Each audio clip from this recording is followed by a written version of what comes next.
আমাদের এই রামনবমী দিন যদি পালন করি তাহলে কি পুণ্য লাভ হবে।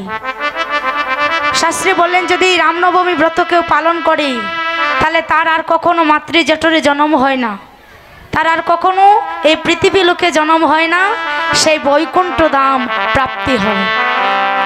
রামনবমী ব্রত কেমন করে পালন করতে হয়, যেমন ভগবান রামচন্দ্র তিনি 12টার পরে মানে দুপুর 12টায় জন্ম নিয়েছিলেন, সেই জন্য আগের দিন নিরামিষ পূজন করতে হয়, তারপরের দিন মানে রামনবমীর দিন 12টা পর্যন্ত উপোস করতে হয়, তারপরে উপোস ভাঙার পরে আপনারা যদি পারেন তাহলে ফল ফ্রুট খেয়ে থাকতে পারেন, যদি না পারেন তাহলে নিরামিষ সবজি অন্ন আপনারা সেবা করতে পারেন। আজকের এই রামনবমী ব্রত যারা যারা পালন করেছেন সবার চরণে আমার দণ্ডবোধ প্রণাম নিবেদন মা। কারণ যত অবতার এসেছেন এই জগতে মা, সকল অবতারের সার ভগবান রামচন্দ্র, আবার সকল অবতারের সার আবার বলা হয়েছে আমার গৌরাচাঁদকে মানে আমার মহাপ্রভুকে। এই যে রামনবমী ব্রত যারা পালন করে, মা গো আমায় প্রণাম করো না হরি বল।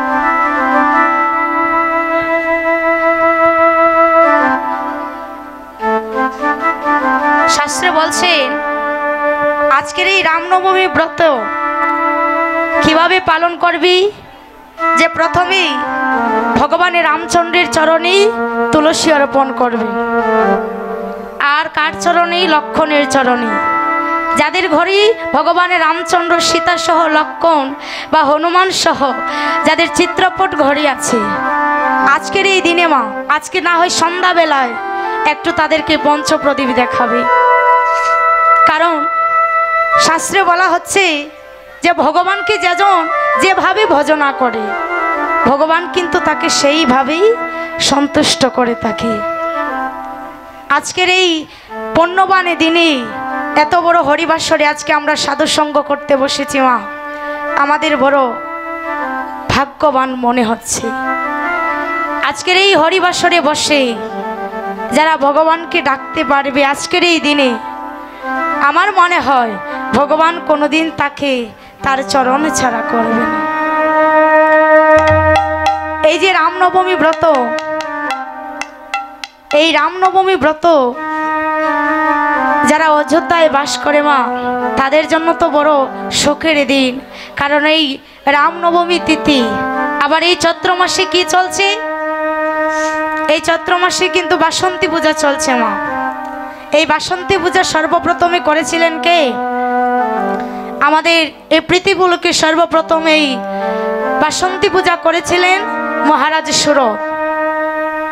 মহারাজ সুরত যখন রাজ্য হারিয়ে ফেলেন, ওনার প্রতিবেশী রাজ্য ছিল যবন রাজ্য, ওই যবন রাজার কাছে তিনি যুদ্ধে পরাজিত হয়েছিলেন।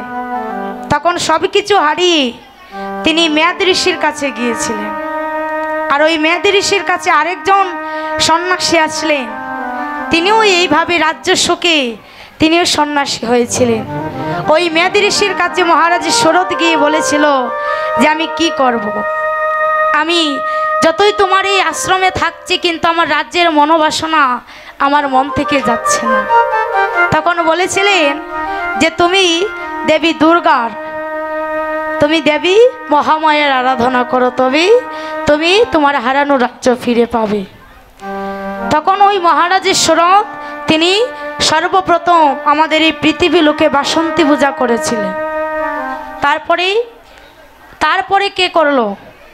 তারপরে করেছিলেন ভগবান শ্রীরামচন্দ্র। যখন সীতা দেবীকে হারিয়ে তিনি লঙ্কায় যাবেন, কি করি লঙ্কায় গিয়ে রাবণকে বধ করবেন, সেই জন্য তিনি মা দুর্গার আশীর্বাদ পাবার জন্য তিনি করেছিলেন এই বাসন্তী পূজা। তাহলে আজকের এই যে মাসটা চৈত্র মাসটা, এই চৈত্র মাসটা কিন্তু বাবা আমাদের বলতে গেলে কৃষ্ণ ভক্তির তো প্রত্যেকটি দিন প্রত্যেকটি মিনিটে শুভ হয়। তারপরে চৈত্র মাসের পরে যে বৈশাখ মাস আসছে, এই বৈশাখ মাসে মা সবথেকে পুণ্যবান কাজ করা যায় কি জানো?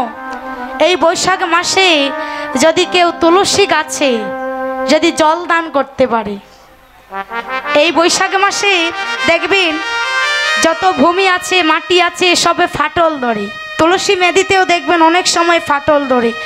ভগবান শ্রীবিষ্ণু বলছেন যারা এই বৈশাখ মাসে তুলসী বৃক্ষে জল দান করবে, তুলসী মহারানী সর্বদা তাকে কৃপা করবে।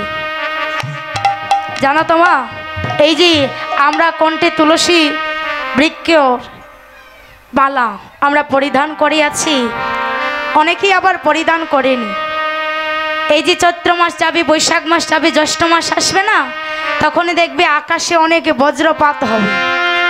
শাস্ত্রে বলছে যদি তুলসী বৃক্ষের বলে সর্ববৃক্ষের উপরেই বজ্রপাত পড়ে, কিন্তু কখনো তুলসী বৃক্ষের উপরে বজ্রপাত পড়ে না। তাই আমরা যারা কৃষ্ণ ভক্ত আছি সবাই তুলসী বৃক্ষের মালা আমরা নিজের কণ্ঠে ধারণ করি। কেন জানো মা? দেখবেন অনেকেই যারা বড় লোক মানে টাকা পয়সার যাদের অভাব নেই তারা কিন্তু কুকুর পালে, কুকুর পালন করে না মা, তো দেখবে ওই ডগির গলার মধ্যে কত সুন্দর সুন্দর মালা দিয়ে রাখে। তা আমাদের কণ্ঠে মালা দেওয়ার অর্থ কি? যদি ওই রাস্তায় দেখি যে একটা কুকুর হেঁটে যাচ্ছে আর তার কণ্ঠে যদি দেখি কোনো মালা আছে, তাহলে বুঝতে পারি যে ওই কুকুরটার নিশ্চয়ই কোনো মালিক আছে। হ্যাঁ, তেমনি করে আমাদের কণ্ঠে মালা দান করার একটি কারণ, আমি এই মালা দান করেছি, আমারও একজন মালিক আছে। হ্যাঁ, আমাদের মালিক হচ্ছেন ভগবান শ্রীকৃষ্ণ। সেই জন্য মা যে দেখবেন আমাদের সমাজে এখনকার ছেলেমেয়েরা এসব আর ভালোবাসে না। তারা কি ভাবে, একটু মডার্ন হয়ে স্টাইল করি, একটু ভালো পড়ালেখা করি, একটা ভালো চাকরি করি, তবেই বুঝি সুখী হয়। এসব কিছু হচ্ছে কেবল আমাদের কারণে। যারা আমাদের ঘরে মা বাবা আছে তারা ওই কৃষ্ণ ভজন করতে দেয় না, কৃষ্ণ ভজনের পথ থেকে তারা দূরে সরিয়ে রাখে। কেন? বলে বাবার এখনো তোর সময় হয়নি, সময় হলে করবি। কিন্তু এই জগতে মা সময় আর স্রোত এই দুইটা জিনিস কখনো কারোর জন্য বসে থাকে না। তুমি কি ভাবছ তোমার সন্তান তার 5 বছর, তার কি 70 বছর হলে মৃত্যু হবে নাকি এখন মৃত্যু হবে সেটা কি তুমি জানো? সেই জন্য মা ছোটবেলা থেকে কৃষ্ণ ভজন করতে হয়। কেন জানো? বলে এই যে দেহটা মা, এই দেহের তো কোনো মেয়াদ নেই। যদি আপনি ফার্মেসিতে যান তাহলে দেখবেন ঔষধ দেবে আর ওই ঔষধের গায়ে মেয়াদটা লেখা থাকবে, ওই ঔষধের মেয়াদটা কতদিন আছে। তোমার আমার যে ভগবান দেহ দিয়েছে, এই দেহের তো কোনো মেয়াদ নেই, তুমি কতদিন বাঁচবে। সেই জন্য মা সময় থাকতে কৃষ্ণ ভজন করতে হয়। কেন জানো? আমরা অনেকেই বলি প্রভু গো যেন মৃত্যুকালে তোমার নাম মুখে নিয়ে মরতে পারে, বলি না মা? কিন্তু মাগো ছোট, মৃত্যুকালে কি এমনিতেই মুখে কৃষ্ণ নাম আসবে না। ভগবান গীতায় বলেছেন জ্ঞান থেকে ধ্যান বড়, আর ধ্যান থেকে অভ্যাস বড়, আর অভ্যাস থেকে কর্মফল ত্যাগ বড়। যদি কর্মফল ত্যাগ করতে পারো, যে আজকে সারাদিন আমি যা করছি প্রভু তুমি আমায় করিয়েছো তাই আমি করিয়েছি, আমার তাতে কোনো আশা নেই। যে আজকে আমি এসএসসি পরীক্ষা দিয়েছি আবার আমায় পাস করতেই হবে না, প্রভুর কাছে সব সমর্পণ করে দিলাম, যা করবে তুমি ভালোর জন্যই করবে, সেই মনস্কামনা আমাদের মধ্যে থাকতে হবে। তাহলে যে বললাম অভ্যাস, যে সারাদিন যদি তুমি কৃষ্ণ নাম উচ্চারণ করো, সারাদিন করতে করতে তুমি প্রতিদিন করবে, প্রতিদিন করতে করতে সারা জীবন কৃষ্ণ নাম করবে, আর সারা জীবনে যদি কৃষ্ণ নাম করতে পারো, মৃত্যুকালে তোমার অটোমেটিক কৃষ্ণ নাম মুখে আসবে। আমায় একদিন আমার একটা বোন বলেছিল, শোনো এত কীর্তন করে কি লাভ, যখন মৃত্যুর সময় আসবে তখন একবার হরি বল বলবো, একবার হরে কৃষ্ণ মহামন্ত্র বলবো, তখনই তো উদ্ধার হয়ে যাও। তাহলে মৃত্যুকালে তুমি সারা জনম যা করলে তুমি তাই ভাববে। কেন? যেমন মানুষ চেনা যায় তার মরণে, আর ভগবান চেনা যায় চরণে। ভগবানকে যদি চিনতে চাও তাহলে তার চরণ দেখে চিনতে পারবে। আর মানুষকে যদি চিনতে চাও তাহলে সে যখন মারা যাবে তখন চেনা যাবে। কেমন করে? বলে সারা জন্ম যে কর্ম করেছে কর্ম অনুসারে তার মৃত্যু হবে। কেমন করে? যদি সারা জন্ম কৃষ্ণ নাম করে তাহলে মৃত্যুকালে সে কৃষ্ণ নাম বলতে বলতে মৃত্যু হবে।